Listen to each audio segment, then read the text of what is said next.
ಕುಂದ್ರಿ ತೆಂಗಿನಕಾಯಿ ಗಿಡ. ಇದು ಕೇವಲ 3 ವರ್ಷಕ್ಕೆ ಬರುವಂಥ ಮರ. ಈಗ ನಾವು ನೆಟ್ಟು 2 ವರ್ಷ ಆಗಿದೆ.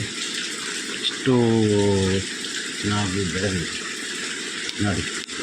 ನಮ್ಮ ಮನೆಯಲ್ಲಿ ನಾನು 2 ಗಿಡಗಳನ್ನು ಮಾಡಿರ್ತೇನೆ. ಒಂದು ಆ ಕಡೆಗೆ, ಒಂದು ಈ ಕಡೆಗೆ.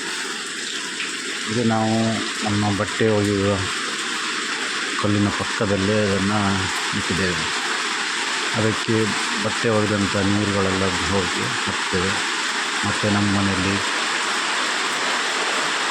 ಮೀನನ್ನೆಲ್ಲ ಕೊಚ್ಚಿದ ನೀರನ್ನು ಸಹ ಅದಕ್ಕೆ ಹಾಕ್ತೇವೆ. ಈಗ 2 ವರ್ಷಕ್ಕೆ ಇಷ್ಟು ಎತ್ತರವಾಗಿ ಬೆಳೆದಿದೆ. ಇನ್ನೊಂದು ವರ್ಷದೊಳಗೆ ಇದರಲ್ಲಿ ಕಾಯಿ ಬರ್ತದೆ ಅಂತ ನಮ್ಮ ಅನಿಸಿಕೆ. ನೋಡಬೇಕು. ಮನೆಯಲ್ಲಿ ಒಂದು 2 ತೆಂಗಿನ ಗಿಡ, ಈ ರೀತಿ 2 ತೆಂಗಿನ ಗಿಡವನ್ನು ಬೆಳ್ಕೊಂಡ್ರೆ ನಮಗೆ ಬೇಕಾದಷ್ಟು ಸಿಹಿಯಾಳವನ್ನು ಕುಡಿಬೋದು.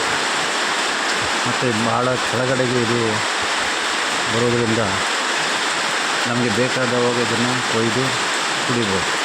ನೋಡಿ ಎಷ್ಟು ಚೆನ್ನಾಗಿ ಬೆಳೆದಿದೆ. ಇದಕ್ಕೆ ನಾವು ಸ್ವಲ್ಪ ಗೊಬ್ಬರ ಮತ್ತು ಸೊಪ್ಪನ್ನು ಹಾಕಿ ಬೆಳೆಸಿದ್ದೇವೆ.